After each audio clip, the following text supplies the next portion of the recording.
வணக்கம். இன்னைக்கு ஒரு தத்துவம் பேசுவோம். அதாவது எப்படி தெரியுங்களா? நீங்க ஊரை ஏமாத்தலாம், உலகத்தை ஏமாத்தலாம்.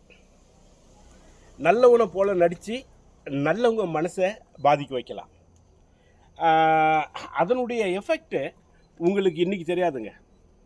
இப்போ எப்படி அப்படின்னா, நல்லவன் போலவே நடிக்கிறீங்க. 2வது நல்லவன் பேரை வச்சு நீங்கள் நல்லவன் ஆகணும்னு சொல்லிட்டு 3வது ஆளுகிட்ட ட்ரை பண்ணுறீங்க. அது வந்து ஆக்சுவலி நடக்குது நடக்குது. அந்த நேரத்தில் உங்களுக்கும் தெரியும், எஸ் நான் ஜெயிச்சிட்டேன்னுவேன், நீ நினச்சிக்குவேன். ஆனால் அதனுடைய எஃபெக்ட் வரும் பாருங்க, நீங்கள் ஆள் அடையாளமே இல்லாமல் போயிடுவீங்க.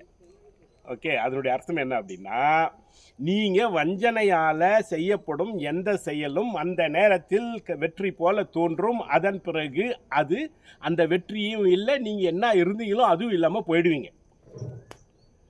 கடவுள் சில நேரங்களில் உங்களை மன்னித்து விடுவார். ஆனால் நீங்கள் செய்கிற அந்த செயல் இருக்கு பாருங்க, கர்மா, அந்த கர்மா உங்களை மன்னிக்காது. அதனால் சிம்பிளாக இருங்க, நேர்மையாக இருங்க. யார் உங்கள் மேலே நம்பிக்கை வச்சுருக்காங்களோ அந்த நம்பிக்கையை கெடுக்காதீங்க, உண்மையாக இருங்க. வணக்கம்.